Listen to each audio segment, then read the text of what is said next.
We're just hours away from opposing rallies planned to take place at Portland Parks. Here's what we know tonight. 3 rallies are scheduled for tomorrow afternoon. A right-wing group, including members of the Proud Boys, are expected to be at Delta Park at noon. We also know that 2 other events by left-wing groups are planned for the same time. One in historic Vanport, close to Delta Park, and the other at Peninsula Park. These groups have a history of violent interactions here in Portland. Fox 12's Drew Marine spoke with an expert on right-wing groups in Oregon, and he's shedding some light on the history of the Proud Boys and left-wing groups as well. Drew?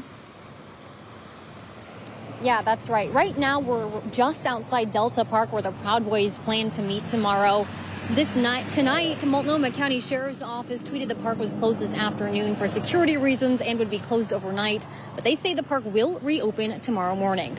We know the expected conflict isn't anything new. These groups have clashed for years, but the expert I spoke with gave a lot of interesting insight, including how these groups were started, how they continue to operate, and where Portland goes from here.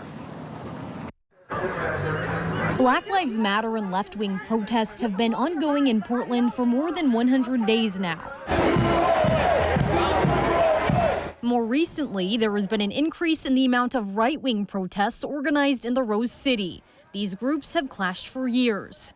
With several major protests planned for this weekend, we wanted to look at their history. There were, street fights between anti-fascists and fascists in the 1930s. Alexander Ross is a graduate fellow at the Center for Analysis of the Radical Right. He studies right-wing groups like the Proud Boys. Their membership stretches back to militia movement organizing, to neo-Nazi skinhead organizations. He offers some context to how they've transformed as a group over time. I think early on, they were sort of about this urban aesthetic, trying to kind of pop the bubble of the standard stereotypical racist rural paramilitary militia movement. Now we have seen increasingly armed and extremely violent, also tactically trained paramilitary force in Proud Boys mobilizations. The Proud Boys have gathered in other cities, but why Portland? Ross says it's because it's a West Coast progressive city. Portland is like the smallest one.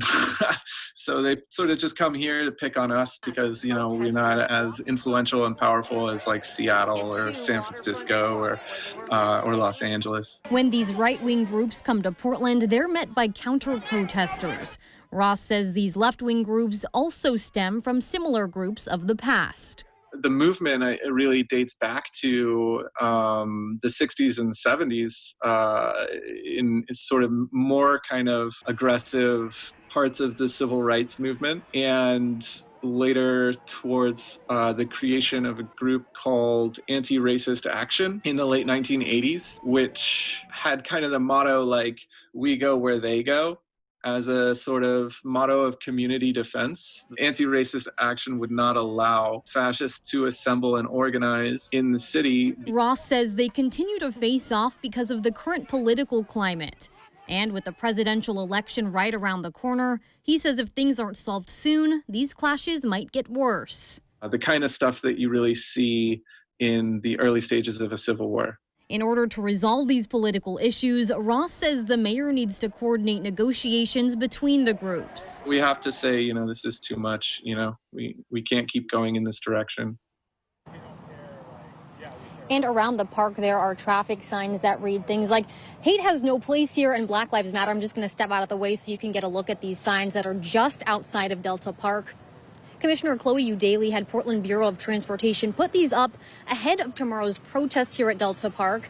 PBOT sent a statement explaining the decision, saying in part, quote, far-right individuals from out of state who are intent on violence and racist threats are not welcome here. This action is a part of PBOT's effort to elevate the needs and support the safety of Black Portlanders and our Black colleagues. Live in North Portland, Drew Marine, Fox 12 Oregon.